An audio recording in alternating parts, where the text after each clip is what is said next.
Good evening guys, कैसे हैं आप लोग सब।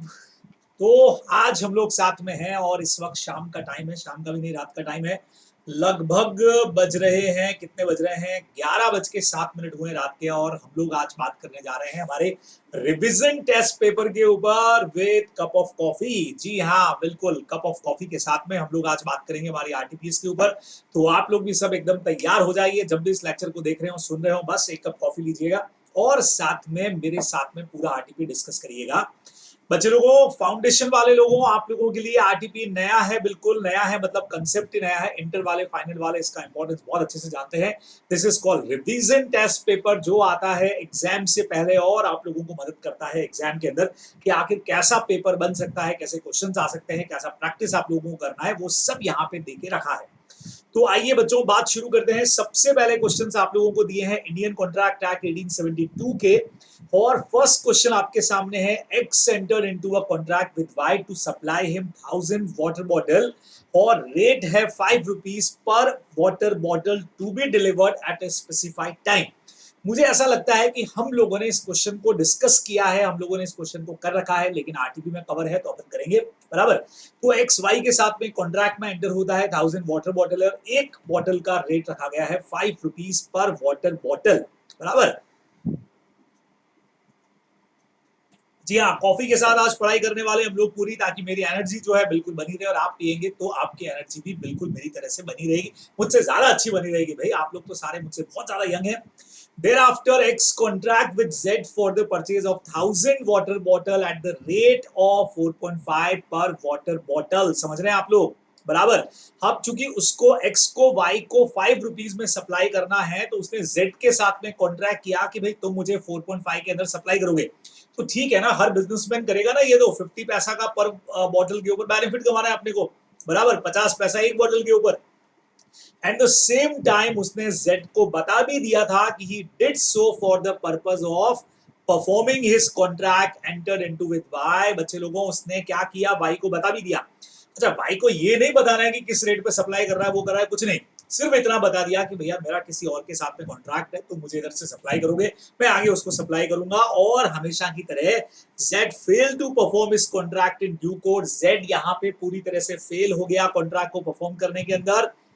And market price of each water bottle on that day was 5.5 per water bottle। जिस दिन कॉन्ट्रैक्ट को तोड़ा उस दिन मार्केट का जो रेट था वो था 5 रुपीज 25 पैसा पर वाटर बॉटल।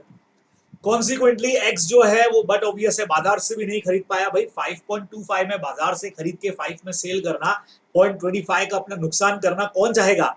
तो बट ऑब्वियस कॉन्ट्रैक्ट तोड़ा, रिसाइंडेड द कॉन्ट्रैक्ट। एक्स और वाई के बीच का जो कॉन्ट्रैक्ट था बच्चे लोगों, वो भी यहाँ पे रिसाइन हो गया, बराबर, टूट गया ना। अभी एक्स जो है उसको बहुत गुस्सा आ रखा है और वो जेड पर क्लेम करना चाहता है। तो आपको पूछा डैमेजेस बताइए।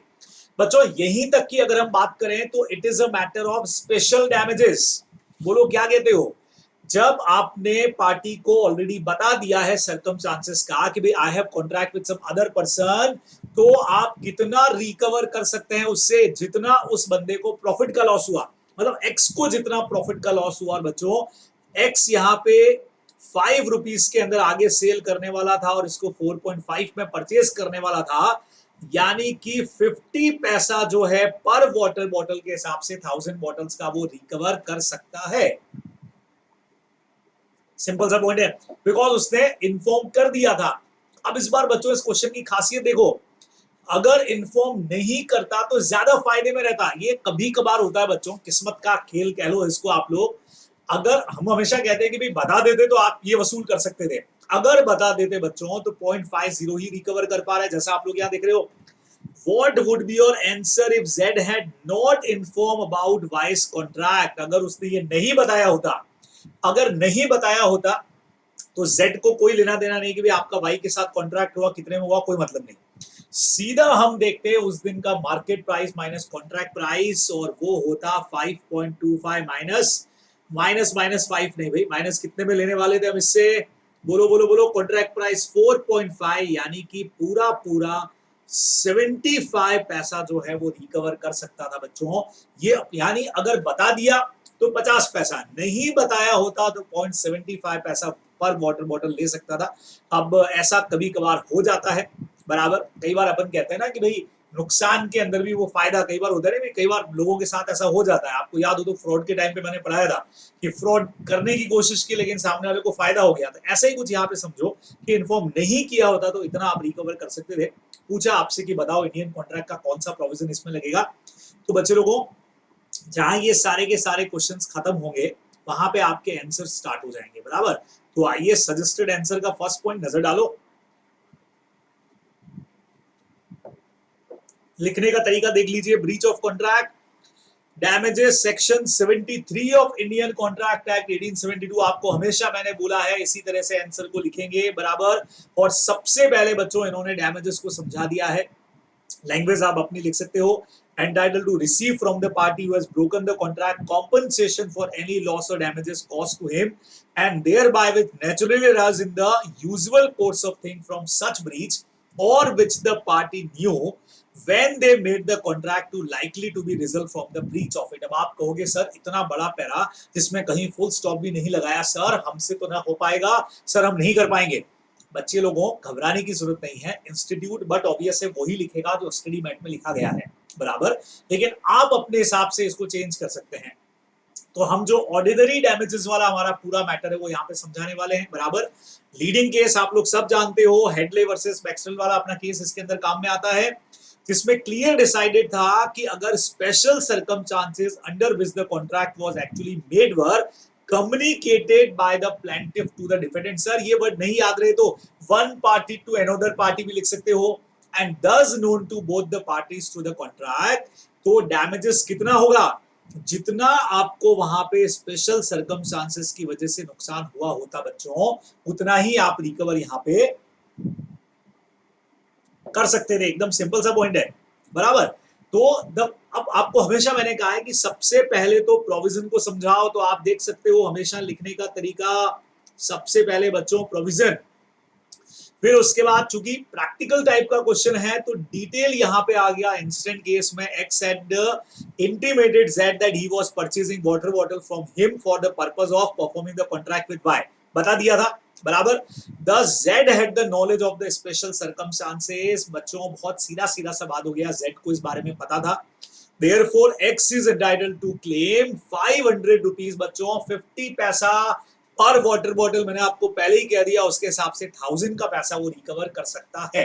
1000 वाटर बॉटल का 50 पैसा, 500 रुपया डिफरेंस बिटवीन जिस प्राइस में वो खुद लेता और जो कॉन्ट्रैक्ट प्राइस होती उसकी, यानी कि 5 रुपीज। बहुत क्लियर है बच्चों, कोई टेंशन नहीं। लेकिन अगर बच्चों इन्फॉर्म नहीं किया होता तो आप ले सकते थे difference between contract price and market price. Clear cut point है अपना, जो होता कितना 75 पैसा पर वाटर बॉटल के हिसाब से 750। तो सर ये तो नहीं बताना फायदे में हो गया, सर ऐसा कैसे हो गया बेटा, ऐसा हो सकता है, मार्केट प्राइस किसको पता उस दिन की क्या रही होती, बराबर। ये कम भी हो सकती थी, ये ज्यादा भी हो सकती थी, बराबर।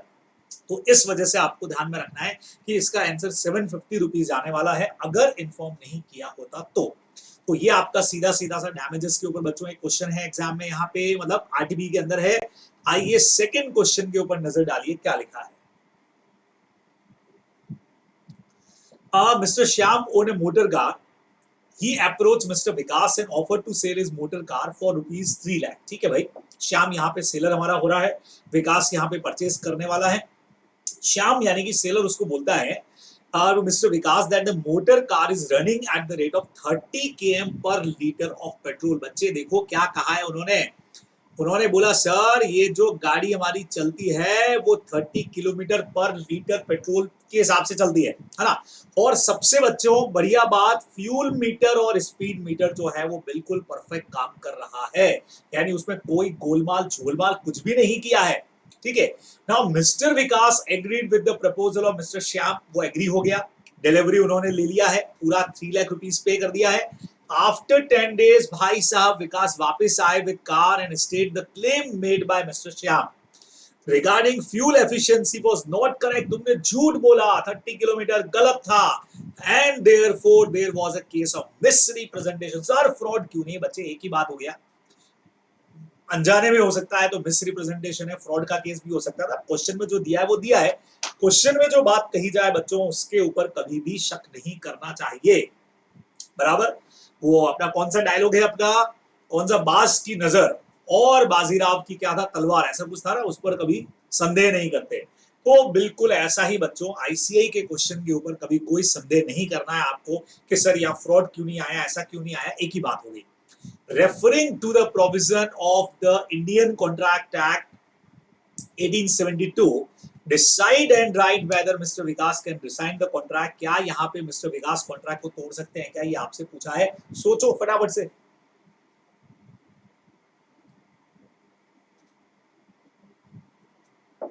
हाँ जी, तो बच्चे लोगों क्या आंसर आपको लगता है इसका, आइए देखिए इंस्टीट्यूट क्या कहता है। अगेन एज पर प्रोविजन, जैसा हमेशा लिखते हैं, section 19 of Indian contract act.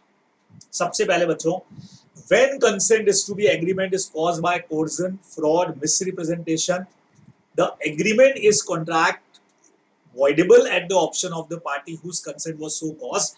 यानी बच्चों सबसे पहले तो इन्होंने स्टार्टिंग आपका जो सेक्शन 19 का बेस है वो यहाँ पे इन्होंने लिख दिया है, बराबर, कि जहां पे भी इनमें से कोई भी चीज होगी तो कॉन्ट्रैक्ट वॉइडेबल होने वाला है, ठीक है।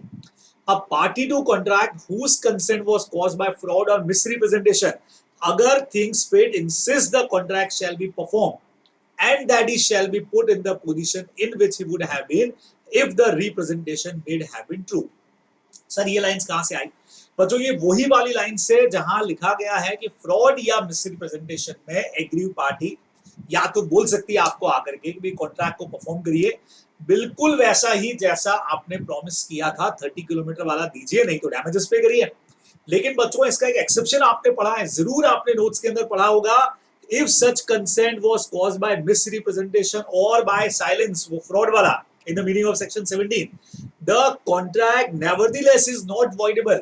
समझो वॉइडेबल नहीं होगा अगर जिसका कंसेंट लिया गया, बच्चों सबसे खास लाइन क्या लिखा है, अगर वो ट्रुथ को डिस्कवर कर सकता था बाय ऑर्डिनरी डिलीजेंस। नोट्स में ढूंढिएगा, ये पॉइंट आपको मिलेगा। अब बहुत कॉमन सा कंसेप्ट है बच्चों, यहां सच का पता लगाया जा सकता था जब आपका स्पीड मीटर सब कुछ वेल काम कर रहा है, तो 1 लीटर पेट्रोल भरवाते, गाड़ी को चला करके देख लेते, टेस्ट ड्राइव करके देखते, बच्चों पता लग जाता बहुत आसानी से, पता यहां लगाया जा सकता था, इस बंदे ने नहीं लगाया। In this situation, again अपना प्रोविजन आ गया, both the fuel meter and speed meter of the car were working perfectly.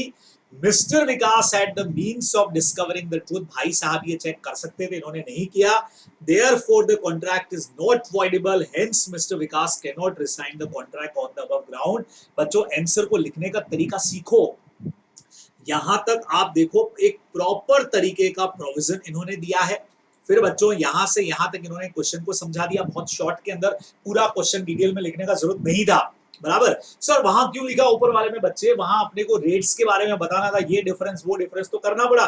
फिर कॉन्ट्रैक्ट इज नॉट वॉइडेबल, और फाइनल आंसर जो पूछा गया था, क्या वो कॉन्ट्रैक्ट रिसाइन कर सकता है क्या, वो अलग से लिखा। आप इसके लिए लाइन चेंज भी कर सकते हो, तो प्रॉपर तरीके से आंसर लिखोगे तो अपना काम होगा, बराबर। बहुत सीधा सीधा से पॉइंट है। आइए नेक्स्ट पे चलते हैं बच्चों। अगले तीनों क्वेश्चंस आपके एकदम थ्योरी वाले क्वेश्चंस हैं, ज्यादा इनमें मुझे नहीं लगता किसी तरह का कोई टेंशन है। डिफाइन द टर्म एक्सेप्टेंस, सीधा सीधा सा डेफिनेशन आपसे पूछ लिया है एक्सेप्टेंस का, और कम्युनिकेशन ऑफ एक्सेप्टेंस के क्या लीगल प्रोविजंस होने चाहिए बच्चों, ये चीज आप लोगों से पूछी गई है, बराबर। तो आप लोग यहां से मेरे साथ में देखें, सबसे पहले 2B में आप लोगों का डेफिनेशन आ गया एक्सेप्टेंस का, when the person to whom the proposal is made signifies assent thereto the proposal is said to be accepted and a proposal when accepted becomes a promise। Clear. फिर बच्चों acceptance के लिए इन्होंने बोल दिया जो भी अपनी मेन लाइंस थी, absolute, unqualified, according prescribe time वगैरह सब कुछ बता दिया। पर यहाँ पे कम्युनिकेशन के अपने वो पॉइंट आ गए, against the proposer and against the acceptor बच्चों, जो आप लोगों ने पढ़े हुए लैंग्वेज अपने हिसाब से लिख सकते हैं। सर सेक्शन 3 में सर इतना बड़ा प्रोविजन इन्होंने क्या लिखा बच्चों, ये मैटर जो है ये बहुत एक्स्ट्रा इन्होंने यहाँ पे लिख दिया है, जो स्टडी मैट के अलावा अपने को जनरली और कहीं नहीं मिलेगा। ये मैटर जो है वो स्टडी मैट के अलावा बच्चों और कहीं पर भी अपने को मिलने वाला नहीं है। सर ये है क्या, देखो चीजें वही है। Section 3 of the act prescribe in general terms 2 mode of communication, या तो एक्ट के थ्रू आप करेंगे या ओमिशन के थ्रू करेंगे, intending there bye communicate to other on which has effect of communicating to the other. Sir इतना क्या इन्होंने इतना टफ दिया है sir. The first method would include any conduct of words written और ओरल हो सकता है, letter, Telegram, advertisement, oral words हमारे टेलीफोनिक मैसेज भी इन्होंने यहाँ पे डाला, नए कुछ पॉइंट्स इसमें इंक्लूड हुए बच्चों।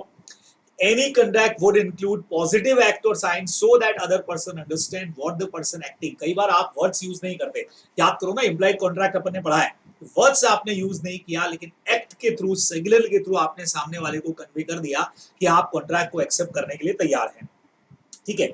Omission would exclude silence but include such conduct. अब ओमिशन में क्या बोला, would exclude silence but include such conduct or forbearance on one's part that the other person take his willingness or assent। कई बार किसी चीज को नहीं करना, मैंने आपको कहा ये काम मत करना और आपने वाकई में नहीं किया वो काम, या मैंने आपको बोला उधर मत जाना और आप नहीं गए, इसका मतलब ये है कि आपने मेरी उस चीज पर अपनी क्या दे दी है, कंसेंट दे दी है बच्चों। तो याद रखिए कई बार नहीं करना चीजों को भी, टू डू और नॉट टू डू समथिंग पढ़ा है ना आप लोगों ने, बोलो तो नॉट टू डू वाली चीजें जो है वो भी कम्युनिकेशन का पार्ट है बच्चे लोगों। There are not only the modes of communication of the intention of the party that other means। अब इतना सब लिखने सर नंबर कर जाएंगे बच्चों, कोई टेंशन नहीं है, वैसे भी 3-4 मार्क्स से ऊपर का क्वेश्चन इस तरह का नहीं बनने वाला है, तो इतना आपको नहीं भी याद रहे तो आप सिंपली ये बता सकते हैं कि भी communication may be by acceptance, may be given oral as well as written, oral written दोनों आ जाएंगे, ये देखो रिटर्न और ओरल, और by conduct of the parties. और उसमें स्टडी मेट में आपको देके रखा है ये बच्चों, ओमिशन वाला पॉइंट अगर आप लिखते हैं तो और आपके अच्छे मार्क्स यहाँ पे आने के चांसेस बनेंगे, बकायदा स्टडी मेट का पॉइंट है ये, स्टडी मेट में आपको देके रखा है, ठीक है। तो these are not only modes of communication intention of party, there are other means as well, as if you as the owner deliver the goods to me and as the buyer thereof a certain price, this transaction will be understood by everyone as acceptance by conduct। याद करो अपन ने पढ़ा हुआ है कि acceptance conduct के through भी होती है। अगर मैंने आपको गुड्स सेंड किए और आपने बदले में मुझे चेक सेंड कर दिया, उसका मैंने आपको ऑफर किया I want to sell my goods will you buy in 50,000 और आपने सीधा 50,000 का चेक सेंड कर दिया है, इसका मतलब यही है कि you are ready to purchase बच्चों। वो एग्जांपल्स आप यहाँ पे डाल देना, ये इतना आंसर के अंदर आप लोगों को कर लेना चाहिए, बराबर, बहुत सीधा सा है। वापस इन्होंने उस चीज का मतलब समझाया ओमिशन वगैरह का, तो बार बार आपको लिखने का जरूरत यहाँ पे नहीं पड़ेगा, ये आप लोग ध्यान में रखेंगे, ठीक है, बराबर। आगे बढ़े अपन, तो बच्चे लोगों नेक्स्ट पॉइंट हमारे पास में कौन सा है, आइए देख लेते हैं फटाफट से। फोर्थ पॉइंट जो बच्चों आप लोगों को देके रखा है वो बोला है to form a valid contract consideration must be adequate. बच्चों डायरेक्ट पॉइंट है, वैलिड कॉन्ट्रैक्ट के लिए क्या एडिक्वेसी जरूरी है क्या कंसिडरेशन की, हम जानते हैं कि मस्ट बी एडिक्वेट नहीं होता है, मे बी एडिक्वेट चलेगा, ठीक है। और अगले क्वेश्चन में बच्चों आप लोगों से क्वासी कॉन्ट्रैक्ट के बारे में पूछ लिया गया है, तो मैं दोनों क्वेश्चन का आंसर एक साथ में आप लोगों के लिए यहाँ पे ले लेता हूँ। चलिए जी, तो दोनों का आंसर मैं लेने जा रहा हूं साथ में, बराबर बराबर बराबर, ये देखिए यहाँ पे आ गया। चलिए जी, फोर्थ वाला क्वेश्चन आपका बहुत सीधा सीधा सा। सर इतना बड़ा आंसर कैसे लिख दिया बच्चों, एग्जाम्पल वगैरह देना ना आप लोग साथ में कि एडिक्वेसी हमारी जो है वो जरूरी नहीं है, बराबर। हाँ, इन्होंने पूरा प्रोविजन समझाने के साथ साथ में अच्छा ये भी बोल दिया था जो आपने फ्री कंसेंट में पढ़ा था, देखो the law provide that a contract should be suppose, sir या वो इंडियन कॉन्ट्रैक्ट तो नहीं लिखा, लिख दीजिए, बराबर, क्योंकि कोई पर्टिकुलर अलग से सेक्शन नहीं है इसका। So long as consideration exist the court are not concern to its adequacy provided its some value, बस कुछ होना चाहिए, समथिंग इन रिटर्न वाली लाइन अपनी आएगी। The adequacy of the consideration is for the party to consider at a time of making the agreement, not for the court when is sought to be enforced। यानी court में जा रहे हो और court enforce कर रहा है तब नहीं, कॉन्ट्रैक्ट बनते वक्त कंसिडरेशन हो तभी वो वैलिड कॉन्ट्रैक्ट के अंदर आएगा बच्चों। Consideration must however be something to which the law attach value though it need not to be equivalent in value of the promise made। और कई बार होता है कि कोर्ट अपनी तरफ से कुछ पैसा दिलवाता है, वो भी एडिक्वेट हो, जरूरी नहीं है कि एग्जाम्पल के तौर पे इन्होंने लिखा है, आप इसकी जगह पे एग्जाम्पल लिखना। और बच्चों सेक्शन 25 का रेफरेंस भी आप इसमें दे सकते हो, सर कौन सा, an agreement to which the consent of promisor is freely given is not void merely because the consideration is inadequate। बच्चों ये लाइन, ये क्वेश्चन आपने किया है, but the inadequacy of the consideration may be taken into account by court in determining the question whether the consent of promisor was freely given। Sir इस पूरे paragraph का मतलब बताओ, देखो बहुत सिंपल मतलब है, समझिएगा। सपोज करिए कि मैंने आपको कोई गुड्स जो है वो ऑफर किए और सिर्फ 1,000 रुपए में, मान लीजिए 1 लाख या 10,000 के गुड से, और मैं आपको अपनी चॉइस से, अपनी डिजायर से अगर 1,000 में देता हूं, तो लॉ कहता है कि भले इनएडिक्वेट है, इससे कोई फर्क पड़ने वाला नहीं, बिकॉज मैंने फ्री कंसेंट से आपको दिया है। लेकिन कोर्ट में कई बार ये चीज चैलेंज हो जाती है बच्चों। कल को आपने मन से 10,000 की चीज मैंने आपको 1,000 में दे दी, मन से दी अपने, लेकिन बाद में अगर मैं आपके अगेंस्ट में सूट फाइल कर दूं कि आपने, मेरा कंसेंट जो है फ्री नहीं था, आपने मेरे साथ कोर्जन यूज किया, ऐसा कुछ किया, तो कोर्ट इस मैटर को देख सकता है। Now you have to prove, तो प्रूव करने पे होता है सारी चीजें, लेकिन अपन कहते हैं ना ये चीज शक के नजर में आ जाएगी। क्या कहते हो आप, फिर कितना ही दलील दे दो, अरे नहीं, जैसे होता है आप पढ़ने के लिए बैठे हो, बहुत पढ़ लिए, रात को 2 बजे तक पढ़ रहे हो, अचानक आपकी इच्छा हुई कि यार चलो 5 मिनट मोबाइल देख लिया जाए। जैसे ही आपने मोबाइल हाथ में लिया और मम्मी या पापा अंदर एंटर हो गए, अब आप कितने उनको कन्विंस कर लो कि बस जस्ट हाथ में लिया ही था, वो कहेंगे सवाल ही नहीं होता, तुम कब से फोन लेकर के बैठे हो, रात रात भर जगते हो, सिर्फ फोन के ऊपर रहते हो। एग्जैक्टली वही चीज यहाँ पे है ना। चैलेंज हो सकता है इस बात को लेकर, वैसे वैलिड है, एब्सोल्युटली वैलिड है, लेकिन कई बार कोर्ट में ये मैटर चैलेंज हो जाएगा, लेकिन वो सिर्फ कब, जब वहां पे कंसेंट जो है वो फ्री नहीं है। बराबर से ये इस चीज को लेकर के डाउट क्रिएट हो सकता है कि कोई भी आदमी 10,000 की चीज 1,000 में क्यों देगा। पक्का है कि फ्री कंसेंट नहीं रही होगी, जबरदस्ती तुमने लिया होगा, कुछ तो कारण रहा होगा, तो वहां ये चैलेंजेबल है, अदरवाइज वॉइड बिल्कुल भी नहीं है बच्चों। ये आपको इसके आंसर के अंदर लिखना है, ठीक है। अगला क्वेश्चन आपका क्वासी कॉन्ट्रैक्ट का है। बहुत सीधा सीधा सा मीनिंग और कितने तरह के क्वासी कॉन्ट्रैक्ट होते हैं बच्चों, ये आपको सारा यहाँ पे दे रखा है, तो मेरे ख्याल से इसमें कोई दिक्कत आप लोगों को नहीं होनी चाहिए, बहुत आराम से आप इसको लिख सकते हो, ठीक है। तो क्वासी कॉन्ट्रैक्ट का सारा पॉइंट यहाँ पे है, पूरा का पूरा मीनिंग, डेफिनेशन आप सारे पॉइंट्स पे इसके लिख सकते हो, सिंपल सी बात हो गई। चलिए जी, नेक्स्ट पॉइंट के ऊपर आ जाओ बच्चों। हमारा अगला पॉइंट है कौन सा, एक एक्ट और लेंगे आज अपन, इसको पार्टली अपने को करना पड़ेगा, एक साथ पूरा नहीं करेंगे। सेल्स ऑफ गुड्स एक्ट का फर्स्ट क्वेश्चन देखिए।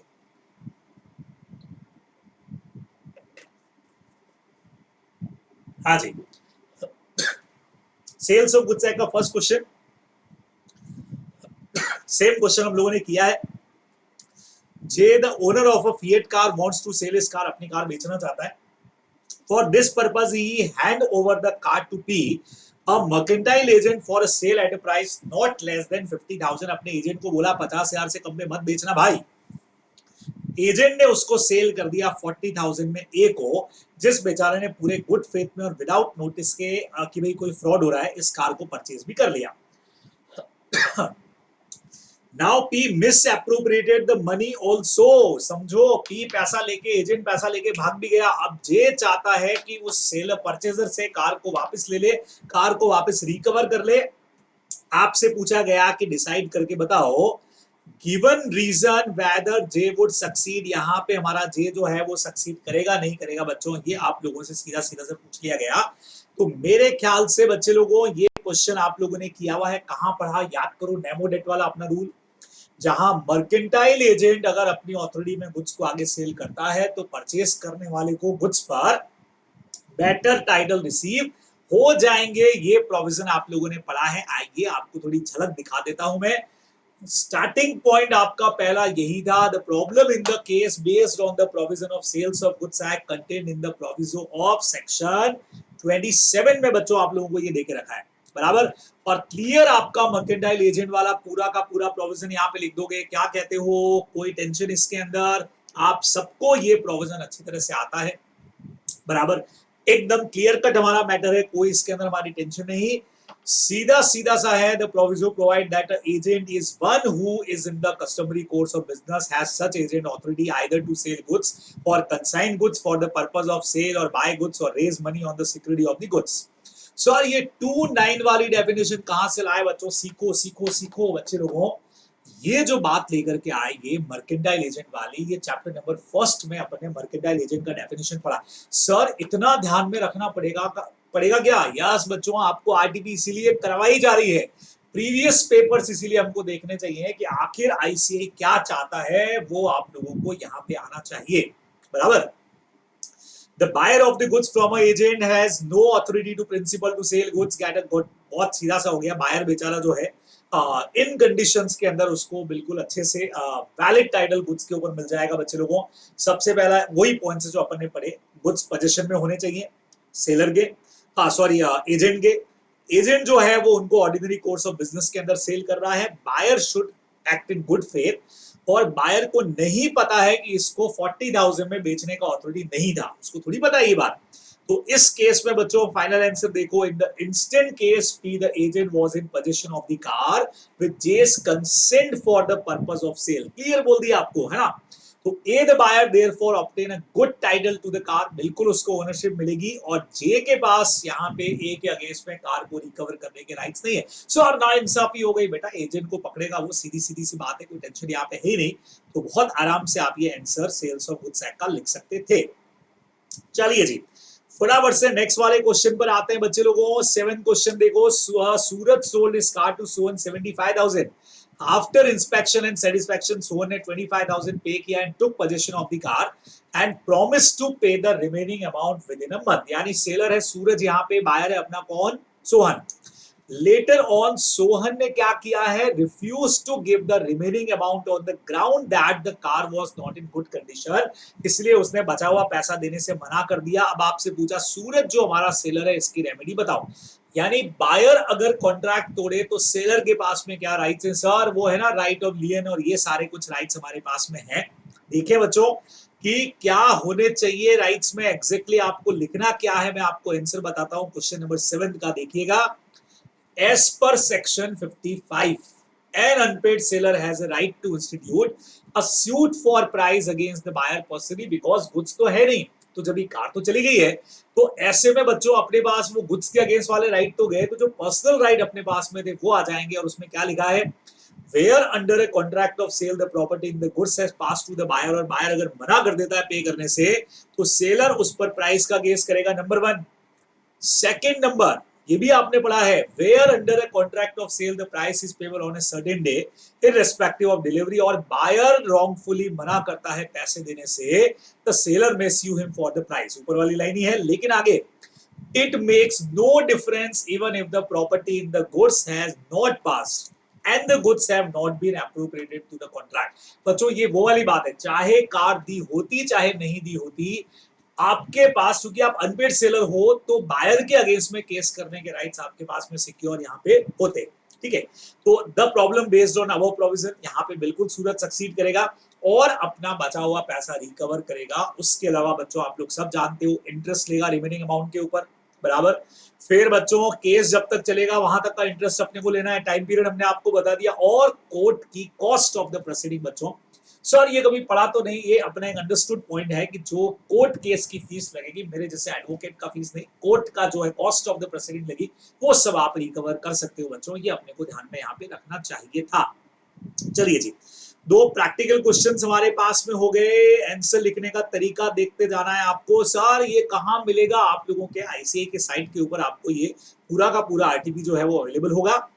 और उसके बाद में बच्चों 2 थ्योरी वाले क्वेश्चन डायरेक्ट वाले, डिस्ट्रक्शन ऑफ द गुड्स, अपन लोग फर्स्ट चैप्टर में पढ़ते हैं, सेक्शन कौन सा 7-8, वो पूरा आपसे पूछ लिया, बराबर। Where the goods have been destroyed after the agreement of sale but before the sale is affected, क्या फर्क पड़ने वाला है, गुड्स गए तो गए अपने, एग्जैक्ट वही राइट्स आपको मिलने वाले हैं, डिस्ट्रक्शन ऑफ गुड्स वाले अभी पढ़ते हैं इसको अपन। और दूसरा आपसे फेमस क्वेश्चन पूछ लिया बच्चों, कंडीशन और वारंटी का डिफरेंस बताओ, और कब ऐसा होता है जब ब्रीच ऑफ कंडीशन को ब्रीच ऑफ वारंटी ट्रीट करते हो बच्चे लोगों। डायरेक्ट क्वेश्चन है आप लोगों का, बहुत डायरेक्टली आप लोग कर सकते हो इसको। आइए मैं आपको दोनों क्वेश्चंस की तरफ लेकर के चलता हूं। चलिए जी, हाँ थोड़ा सफर तय करना पड़ता है बड़ा सा। डिस्ट्रक्शन वाला पॉइंट बच्चों डायरेक्टली देख लो, सेक्शन नंबर 7, और जनरल नेचर जो आप पढ़ते हो, स्टार्टिंग का जो फर्स्ट चैप्टर है, बेसिक चीजें पढ़ते हो, उनमें आपको सेक्शन 7 दे रखा है, बहुत क्लियर बोल रखा है। स्पेसिफिक गुड्स हो, जब आपने कॉन्ट्रैक्ट बनाया, the goods without the knowledge of seller parish हो चुके हैं, डैमेज हो चुके हैं, है ही नहीं, तो कॉन्ट्रैक्ट आपका स्टार्टिंग से वॉइड एंड इश्यू रहने वाला है, बराबर। तो आप बायलैटरल मिस्टेक समझ लीजिए इसको, सेम है। सिमिलर वे में सेक्शन 8 कहता है कि एग्रीमेंट टू सेल स्पेसिफिक अगर है आपने तो भी हो जाएगा, if subsequently the goods without fall, भाई अभी एग्रीमेंट किया लेकिन फाइनल कॉन्ट्रैक्ट से पहले अगर डैमेज हो गए तो भी जाने वाला है, बराबर। लेकिन आगे क्या बोला है, अगर ये अनसर्टेन गुड्स के लिए हो तो याद करो मैंने क्या बताया था, अनसर्टेन गुड्स के लिए हो तो कॉन्ट्रैक्ट कैंसिल नहीं होगा, भले ही सारी की सारी क्वांटिटी क्यों ना आपकी पैरिश हो गई हो, क्लियर बोला है। Even the whole quality of such goods or possession of seller will not relieve him of his obligation to deliver the goods। बच्चों तब तो उसको सप्लाई करना पड़ेगा, बराबर, सीधी सा पॉइंट था। और बच्चों डिफरेंस कंडीशन एंड वारंटी का आप लोग सब जानते हो, एक मेन है, एक हमारा कोलेट्रल है। एक में हुआ तो कॉन्ट्रैक्ट कैंसिल करोगे, दूसरे में सिर्फ डैमेजेस क्लेम करोगे, बराबर।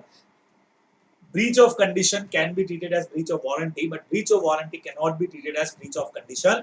और उसकी क्या क्या कंडीशन से बच्चों, वो यहाँ पे आपको शॉर्ट के अंदर जो भी अपने 4 पॉइंट्स थे वो यहाँ पे आपको दे दिए गए हैं, ठीक है। तो डायरेक्ट क्वेश्चन है, सबसे पहला वही अपना वेव कर दिया, सेकंड नंबर के ऊपर जब उसने चूज कर लिया इलेक्शन वाला पॉइंट, जब फेवरेबल नहीं है और एक बार एक्सेप्ट कर लिया है, या अगर कहीं पर भी कोई लॉ का एक्सक्यूज बाय लॉ है या इम्पॉसिबिलिटी अगर हो गई है तो फिर एक्सेप्ट करना पड़ेगा आपको बच्चे लोगों। ये अपना यहाँ तक का पॉइंट हो गया है, ठीक है। तो ये मेरा फर्स्ट पार्ट था, इसका 2 पार्ट में इसको करेंगे, एक साथ आपके ऊपर बर्डन नहीं डालूंगा कि पूरा अब आप मेरे साथ कॉन्ट्रा पूरा का पूरा पार्टनरशिप भी करो, ये भी करो, सब करो, नहीं, हम लोग बहुत आराम से इसको करेंगे, पार्ट्स में करेंगे। तो ये फर्स्ट पार्ट है जहां मैंने कवर किया बच्चों, 2 एक्ट हम लोगों ने कवर किए, एक हमारा था इंडियन कॉन्ट्रैक्ट एक्ट, दूसरा अपन ने किया है सेल्स ऑफ गुड्स एक्ट, बराबर। अब यहाँ पे कई सारे आपको लगेगा सर आरटीपी में कई सारे सर शुरुआत में अमेंडमेंट्स भी हैं बच्चों, आप लोगों के नोट्स के अंदर ऑलरेडी हमारे ये टॉपिक्स क्लब कर दिए गए हैं, इसलिए आपको टेंशन लेने की बिल्कुल भी जरूरत नहीं है। लेयर वाला पॉइंट क्या था वगैरह, ये जो हमारे पॉइंट्स थे बच्चों, ये सब या holding subsidiary total voting power पे होती है, ये सारे अमेंडमेंट पहले ही हो चुके थे, तो आपके ऑलरेडी ये नोट्स के अंदर क्लब है, इसलिए आपको टेंशन लेने का इसमें जरूरत बिल्कुल भी नहीं है। तो ये हुई बच्चों आज की हमारी बात, कॉफी विद आरटीपी हमने किया, आज फर्स्ट पार्ट हमने किया कॉफी के साथ आरटीपी, बराबर। लगभग इस वक्त बज रहे हैं 11:40 के आसपास होने आए हैं। चलिए, तो आज की क्लास को हम लोग यहीं पे, इस सेशन को यहीं पे खत्म करते हैं, जल्दी आपसे फिर से मुलाकात होगी। लेकिन बच्चों अब हमारा टाइम बहुत नजदीक आ गया पढ़ने का, तो बहुत अच्छे से पढ़िए, बहुत मन लगा करके पढ़िए, ये अटेम्प्ट हर हाल में आप लोगों को क्लियर करना है ताकि जल्दी से आप पहुंच सके सीए इंटरमीडिएट में। बस यही बहुत सारे विषय। अगेन गुड नाइट, शब्बा खैर, अगले वीडियो में जल्दी से होती है मुलाकात।